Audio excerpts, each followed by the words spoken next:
আজ বিশ্ব পরিবেশ দিবস। আমরা প্রত্যেকেই যদি একটি করে গাছ বসাই তাহলে দেখবে আমাদের পৃথিবীটা অনেক সুন্দর আর সবুজ হয়ে যাবে। আজ পৃথিবীর অবস্থা খুবই দুর্বিষহ, কারণ গাছ কাটার ফলে এত গরম, এত তাপদাহ, নানা রকম প্রাকৃতিক দুর্যোগ হচ্ছে। যাই হোক, আজ বিশ্ব পরিবেশ দিবস উপলক্ষে আমি বেশ কিছু গাছ কিনেছি এবং প্রচুর গাছ বসিয়েছি। আর এই গাছগুলোকে কিভাবে যত্ন পরিচর্যা করবে সম্পূর্ণ ভিডিওতে শেয়ার করেছি, দেখতে থাকো।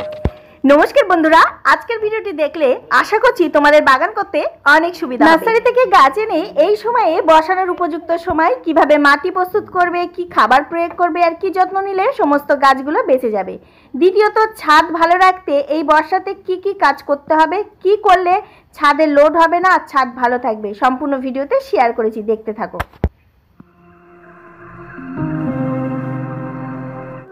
বন্ধুরা, নার্সারি থেকে গাছ এনে বসানোর সবথেকে উপযুক্ত সময় হলো এই মে জুন মাস। এই সময়ে আমাদের বর্ষা শুরু হয় আর এই বর্ষাতেই আমরা বিভিন্ন রকম ফল গাছ বসাতে পারি। আমি আমার ছাদ বাগানে বিভিন্ন পদ্ধতিতে চারা তৈরির ভিডিও প্রচুর শেয়ার করেছি। তোমরা নিজে হাতে বিভিন্ন ফুল ফল গাছের ডাল থেকে চারা করতে পারো। এছাড়াও থাই ভ্যারাইটিসের যেসব গাছ, সেই সব গাছে তো আমি চারা করতে পারি না, সেই জন্য বেশ কিছু গাছ আমি নার্সারি থেকে এনেছি। তোমরা যদি চাও এই সময়ে কিন্তু নার্সারি থেকে বিভিন্ন প্রকার ফল ফুল গাছ আনতে পারো। এই সময় হলো সব থেকে উপযুক্ত সময় ফল ফুল গাছ বসানোর জন্য। এছাড়াও এই সময়ে তোমরা নিজে হাতে বিভিন্ন প্রকার ফল ফুল গাছের ডাল থেকে চারা করতে পারো, সেই ভিডিও আমার চ্যানেলে আছে। এখানে আমি সমপরিমাণ নিয়েছি কম্পোস্ট আর সমপরিমাণ নিয়েছি মাটি, ব্যাস তার মধ্যে একটু দিয়ে দিচ্ছি ভার্মি কম্পোস্ট। এখানে কোনো রকম কিছু দেওয়ার প্রয়োজন নেই। বর্ষাতে যদি গাছ বসাও বা যে কোনো সময় গাছ বসাতে হলে মাটি প্রস্তুত করার সময় কোনো রকম খাবার প্রয়োগ করবে না।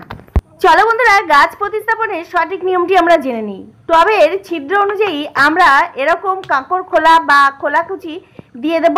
তারপরে এমনি দেশীয় বালি অথবা লাল মগরার বালি আমরা এইভাবে দিয়ে দেব। তারপরে আমি যে মাটি প্রস্তুত করেছি কম্পোস্ট আর মাটির দিয়ে, সেটি আমি এই টবের মধ্যে দিয়ে দেব, দিয়ে গাছ প্রতিস্থাপন করে দেব। এই পদ্ধতিতে আমরা সমস্ত গাছ বসাতে পারি। গাছ বসানোর সময় কোনো রকম খাবার প্রয়োগ করব না। গাছ একটি পরিবেশ থেকে অন্য পরিবেশে আসে, আর আমরা হঠাৎ করে যদি বেশি খাবার দিয়ে ফেলি এতে কিন্তু গাছ মরে যাওয়ার সম্ভাবনা অনেক বেশি। সেক্ষেত্রে শুধুমাত্র কম্পোস্ট, মাটি আর অল্প বালির মধ্যে মাটি প্রস্তুত করে আমরা গাছ প্রতিস্থাপন করব। অবশ্যই টবের ড্রেনেজ ব্যবস্থা ভালো রাখবো। আর টব যদি মাটির পাত্র নির্বাচন করি তাহলে একেবারে আর কোনো কথাই হবে না। সমস্ত গাছ সুস্থ সবল সুন্দর আর চটজলদি বড় হয়ে যাবে। এখানে ফল ফুল বিভিন্ন ভ্যারাইটিসের গাছ এনেছি। সম্পূর্ণ গাছগুলো সহজ সিম্পল পরিচর্যায় আমি প্রতিস্থাপন করছি। এখানে কোনো রকম এক্সট্রা খাবার আমি প্রয়োগ করব না। এখানে বিভিন্ন থাই ভ্যারাইটিসের ফল গাছ আছে। ফল গাছ প্রতিস্থাপনের সব থেকে আরেকটি ভালো নিয়ম, আমরা গ্রো ব্যাগ থেকে গাছটাকে বার করব। তারপরে যে ইটেল মাটি যদি থাকে তাহলে এইভাবে আলতো হাতে কোনো কাঠি বা কোনো যন্ত্র দিয়ে আমরা এইভাবে মাটিটাকে একটু আলগা করে দেব, ব্যাস। তারপরে টবের ড্রেনেজ ব্যবস্থা ভালো রেখে গাছকে প্রতিস্থাপন করব। ফল গাছের ক্ষেত্রে আমরা 15 ইঞ্চি, এছাড়াও এরকম 20 ইঞ্চি জলের ড্রাম ব্যবহার করতে পারি। দারুণ রেজাল্ট আসবে। গাছ প্রতিস্থাপন করেছি মাত্র 3 দিন।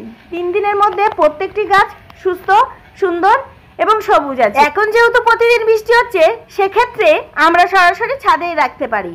যদি অন্য সময় আমরা গাছ প্রতিস্থাপন করি তাহলে 3 দিন ছায়াযুক্ত স্থানে রাখবো, তারপরে সরাসরি রোদযুক্ত স্থানে দিয়ে দেব। এছাড়াও এই সময়ে চারা তৈরির উপযুক্ত সময়।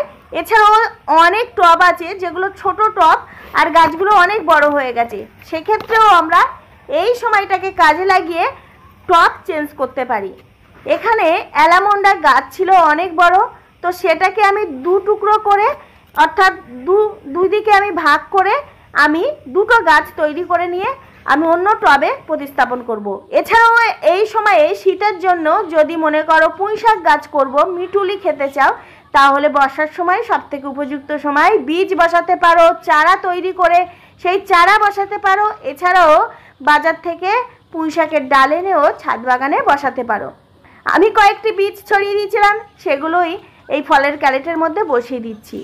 এমন জায়গাতে হয়েছে যে এক সাইডে হয়ে গেছে, খাবার সে পর্যাপ্ত পরিমাণে পাবে না, তো তার জন্য আমি একটু মাঝখানের দিকে দিয়ে দিচ্ছি। এছাড়াও তোমরা ডাঁটা শাক করতে পারো। মাত্র 5 দিন পরে রেজাল্ট দেখতে পাচ্ছ পুঁই শাকের কি অসাধারণ হয়েছে। কেবলমাত্র সবজির খোসা মাটির মিশ্রণে এরকম পুঁই শাক অনায়াসে চাষ করতে পারো। বন্ধুরা, পুঁই শাক ছাড়াও বিভিন্ন রকম সবজি অনায়াসে চাষ করতে পারো ছাদ বাগানে, যেগুলো সহজে করা যায়। এছাড়াও ছাদ বাগানের এই সময়ে যদি কোনো ছোট টবে বড় গাছ থাকে, সেক্ষেত্রে টব তুমি পাল্টে বড় টব নির্বাচন করতে পারো। এই সময়টা হলো সবথেকে আদর্শ সময়। এছাড়াও বিভিন্ন প্রকার তুমি চারা গাছ এই সময়ে করে নিতে পারো।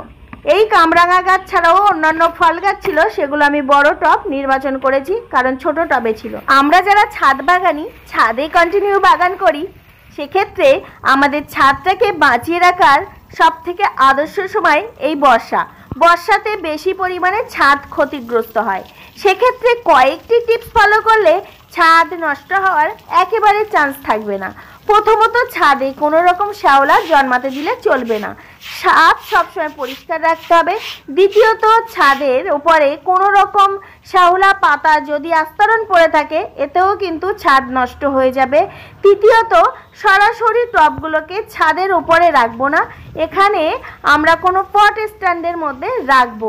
এছাড়াও আমরা সবসময় চেষ্টা করব ছাদটাকে ঝাঁটিয়ে দেওয়ার, যাতে শুকনো থাকে। বর্ষাতে এই কয়েকটি টিপস ফলো করলে ছাদ অনায়াসে ভালো থাকবে এবং ছাদ দীর্ঘদিন আমরা গাছ করতে পারবো। শখের বশে আমরা বাগান করছি, আর সেই বাগানের জন্য যদি ছাদের ক্ষতি হয়, সেটিও একটি আমাদের অনেক বড় ক্ষতি হয়ে যাবে। সেদিকে আমাদের বাঁচিয়ে অবশ্যই কাজ করতে হবে। আজ বিশ্ব পরিবেশ দিবস। সকল বন্ধুদের বলবো, আমরা সিজনাইজ যেসব ফল খাই, সেই ফলের বীজগুলোকে আমরা যদি বিভিন্ন রাস্তার সাইডে ফেলে দিই, দেখবে অনেক চারা গাছ হবে, আর সেই চারা গাছ পরবর্তী সময়ে ফলও পাবো। এছাড়াও আমাদের স্বাস্থ্য, পরিবেশ সবটাই ভালো থাকবে। আজকে দেখো প্রচুর গাছ বসিয়েছি এবং ছাদ দেখতে পাচ্ছ ভীষণভাবে নোংরা হয়েছে। আমি যখনই ছাদে কাজ করি, তখনই ছাদ নোংরা হওয়ার পরে জল দিয়ে ধুয়ে পরিষ্কার করে দিই। এতে কিন্তু ছাদ অনেক দিন ভালো থাকবে এবং এটাও আমাদের কর্তব্যের মধ্যে পড়ে। আজকের ভিডিওটি কেমন হয়েছে অবশ্যই কমেন্টে জানাবে। ভালো লাগলে লাইক, কমেন্ট, শেয়ার করে সাবস্ক্রাইব করে পাশে থাকবে।